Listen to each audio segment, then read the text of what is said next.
Now, normally I would ignore money like the first and last slices of a loaf of bread. But today I want to make a sandwich out of him. Thank you. आप सभी को नमस्ते दोस्तों, और ये थी video की छोटी सी क्लिप जो आगे आप वीडियो में देखने वाले हैं। आगे बढ़ने से पहले मैं आप सभी से रिक्वेस्ट करता हूँ, वीडियो को बिना स्किप किए हुए पूरा देखिए ताकि वीडियो आपको समझ में आए। अगर वीडियो पसंद आएगी तो वीडियो को लाइक, शेयर और सब्सक्राइब भी ज़रूर कीजिएगा। तो चलिए बिना देर किए हुए आगे बढ़ते हैं। मैं मिलता हूँ वीडियो के एंड पे।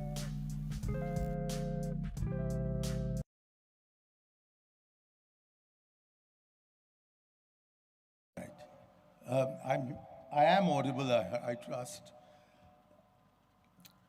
Mr. Chairman, sir, I was really looking forward to Mr. Sanyal's intervention and had been told that it would be coming later in the proceedings.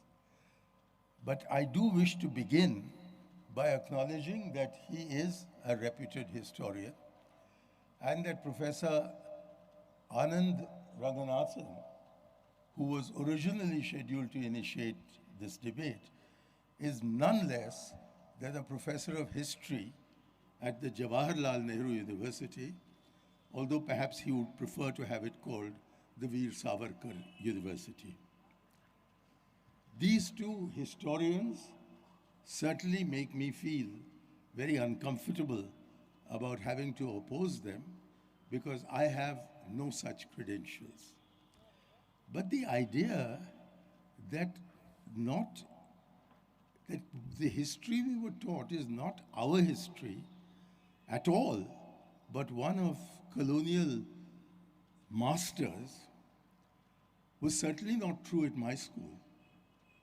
I don't wish to denigrate St. Xavier's, but I'd be astonished if St. Xavier's had only a colonial view of Indian history to teach its children, because otherwise our children would not be so distinguished as to become economic advisor to the Prime Minister of India. There is therefore quite clearly an ulterior motive which sits with the two historians on that platform.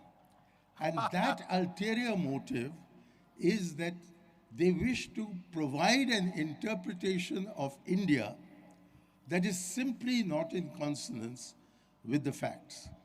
And to try and establish that point, I have brought with me an extract from a historian who is being very celebrated in certain circles, one Vikram Sampath, who has just written a massive biography of Veer Savarkar that has quite overtaken the earlier Dhananjay Keer version.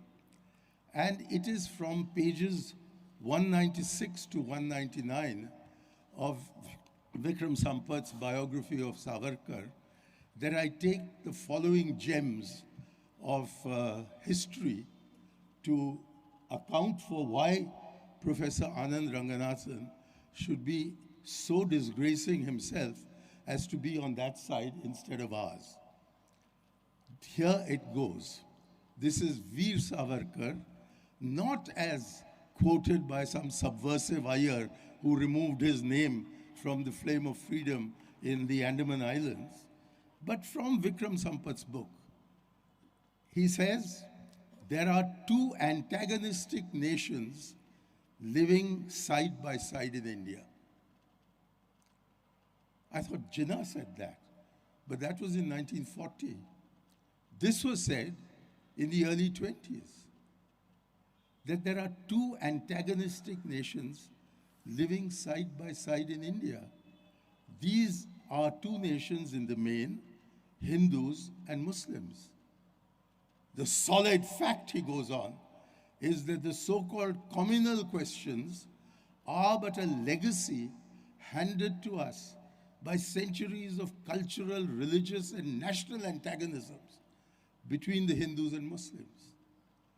Now, if it is to validate views like this, that history is being changed or re-narrated, that is neither historical nor even anti-history, It is historical ignorance. We were told by Mr. Sanyal that Indians always lost.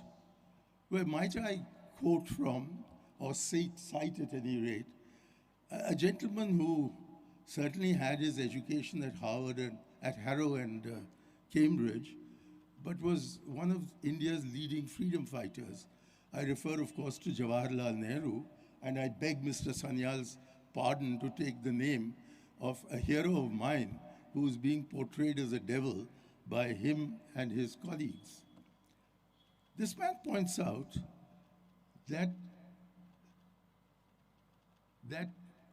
after Mahmud of Ghazni had sacked the temple at Somnath, I'm quoting now, he met severe defeat in the Rajputana desert region on his way back from Somnath, and in consequence, this was Ghazni's last raid, and he did not return. Now, didn't they teach this in St. Xavier's? And if they didn't, well, they should. That's all I can say. The story of India is not a story of Hindu defeats. There are lots of incidents where, historically speaking, there is no doubt that resident Indians were defeated. But there are many more stories of resident Indians defeating other resident Indians long before the Muslims came to India. Romila Thapa has shown in her book on Somnath that Somnath, because it had such a huge treasury, was an object of loot, rapine by several Hindu kings before Mahmud of Ghazni ever heard that there was a place called Somnath. And because of these raids, that is why he included Somnath in his agenda. Now, shouldn't we be recounting these internecine fights? He says, none of us know that for 70 years after the Mughals, India was ruled by the Marathas, by the Hindus. I don't know which examination Mr. Sanyal has appeared for, although clearly he has appeared for his exams with far greater distinction than I have. But in my IAS paper, I was posed the question, India was taken by the British from the Hindus and not the Muslims. Discuss. We actually had that as an IAS question. And I answered as best as I could. But my answer doesn't matter. The fact is that the Marathas, having ruled, was well known to Indians long before Mr. Sanyal came to teach them that. We've got to wind up. Yes, certainly. And he was referring to the Azad Hind Fauj of Subhash Chandra Bose. He called it the Azad Hind Fauj, not the Mukt Bharat Sena. And why? Who were its brigades? Its brigades were not named after Savarkar, Golwalkar, Hedgewar, or even Narendra Modi. They were named as the Mahatma Gandhi Brigade, the Jawaharlal Nehru Brigade, and the Maulana Azad Brigade. Now, in the light of this, why is it that they want to re-narrate history? They want to go away from all the facts. They want to go away from the fact that Mahmud of Ghazni, Muhammad bin Qasim, was put to death by the Khalif in Damascus within months of returning from India. Mr. They want Aiyar, to take revenge on him. Mr. Aiyar, you'll come back again. All right, I'll come back and give you some more history. In the meanwhile, I request you to take with a large dollop of salt everything you're going to hear from that side. And if you want to pass your history exams, please listen to what our side has to say. Thank you. And there is definitely a sort of escalating conflict of history syllabus. And for the last speaker, who's going to take us through this roller coaster ride of conviction this evening is Anand Ranganathan, please.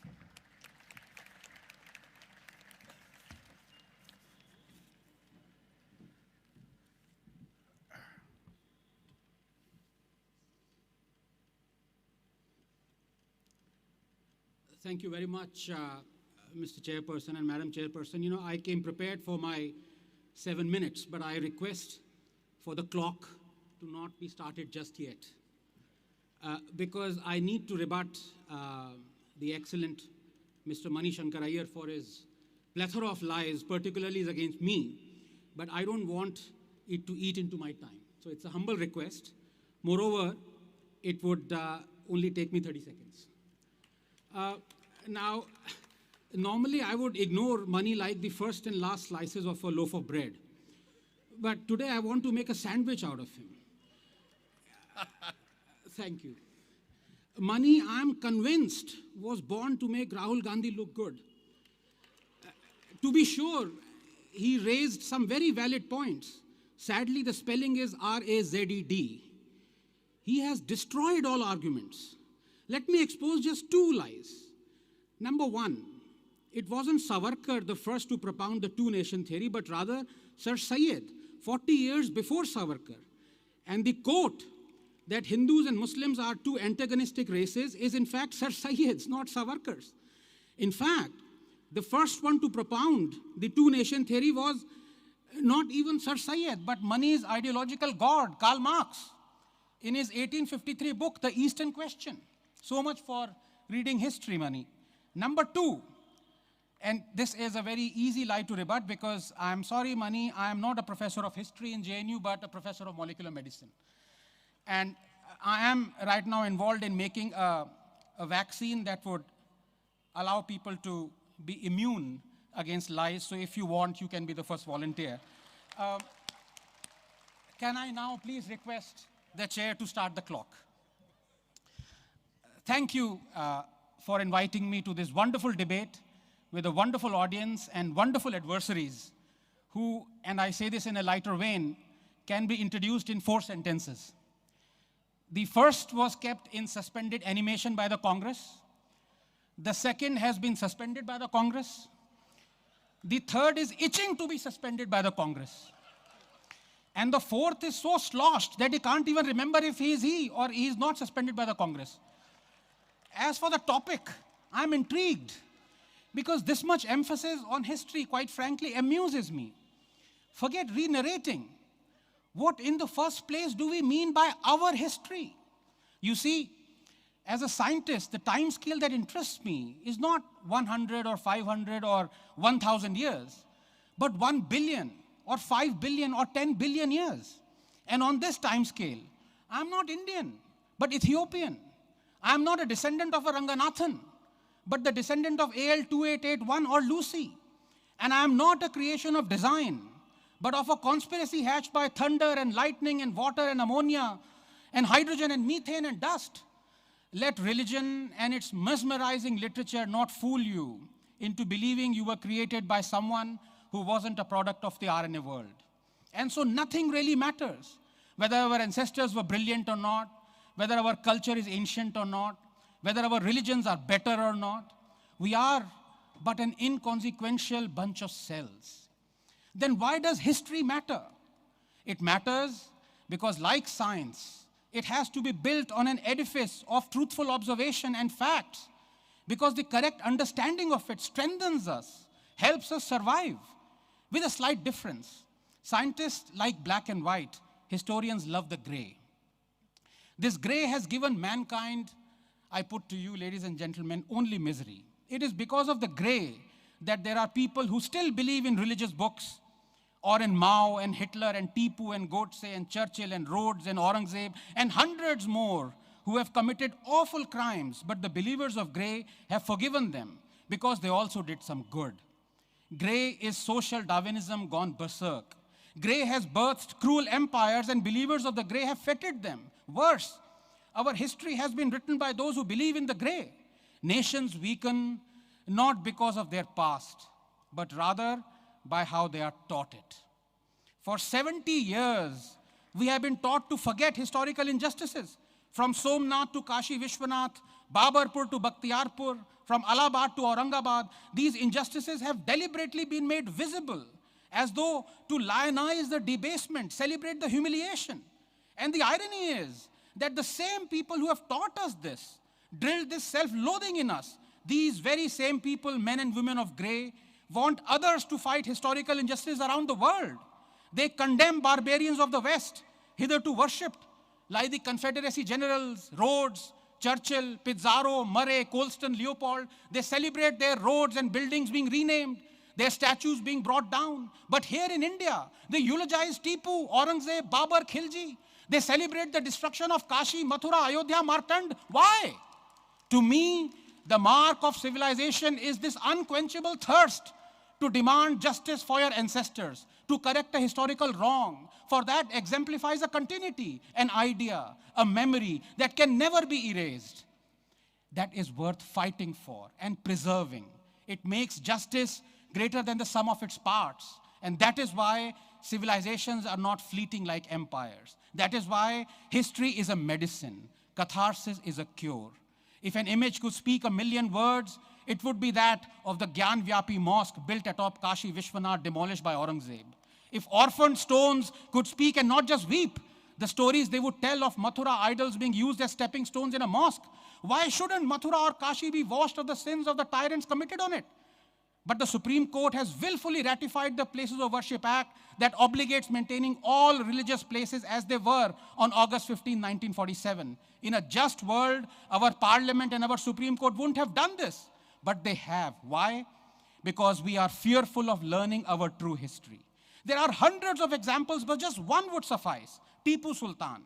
Read his manifesto, written in his own words. It is a terrifying proclamation calling for all Muslims to come together to wage jihad. Annihilation of the infidels is a sacred duty, he writes.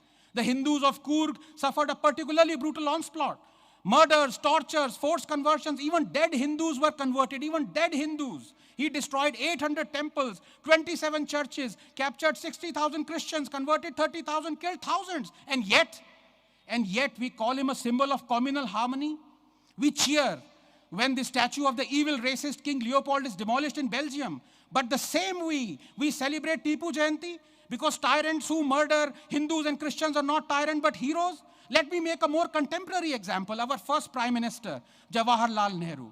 He cultivated this image very carefully of an upholder, a protector of liberty and freedom of speech, an image that is still peddled by his worshippers and historians and namesakes. But the reality is very different. Nehru was a tyrant, a ruthless oppressor of freedom. Did you know that under him the draconian First Amendment was brought in? That Majru was jailed for 1 year?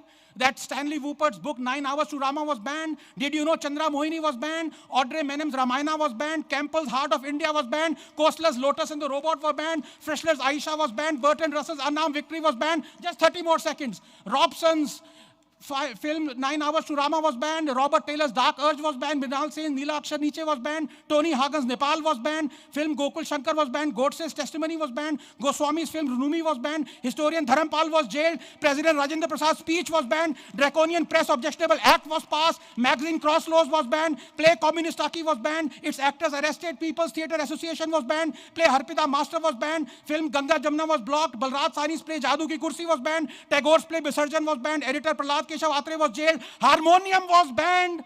But hey, Nehru was liberal and protected freedom of speech and expression. To end then, history for us is either to be hidden or invented. We tell and retell what we like of it, and what we don't, we scrunch it up and slip it under the mattress as if it doesn't exist. For the victors, a quill to write history with. For the vanquished, the burden to peddle it. But we forget.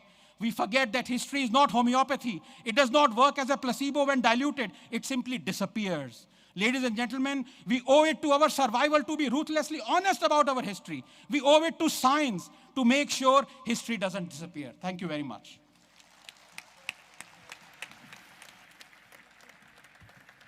This House believes that it is necessary to re-narrate Indian history, our history. All of you who side with the opposition against the motion those of you who side with the opposition and take a stance that no, it is not necessary to re-narrate our history, show your lights.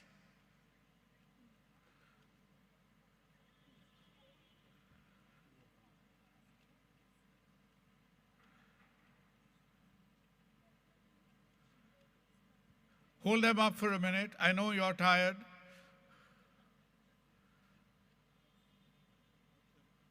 You've got an idea? Thank you. Please don't put them up again. I know you won't. And all those who have sided with the proposition in agreeing to the motion that there is a need to re-narrate our history, show your lights up. I think this show of lights throws light on the fact that it is perhaps of course, the faith of the House lies in the fact that it is indeed necessary to re-narrate our history. So, ladies and gentlemen, the motion is carried. तो दोस्तों video आपको कैसी लगी हमें comment section में जाके बताना नहीं भूलिएगा, और साथ ही अगर आपने अभी तक वीडियो को लाइक नहीं किया है तो लाइक करके सब्सक्राइब भी कर लीजिए ताकि वीडियोस की नोटिफिकेशन इन फ्यूचर आपको मिलती रहे। मैं ऐसे ही वीडियोस अपलोड करते रहता हूं अपने चैनल पे, ऐसे ही अपना सपोर्ट बनाए रखिए। मैं मिलता हूं अगले किसी वीडियो में, तब तक के लिए अपना ख्याल रखिए। भारत माता की जय।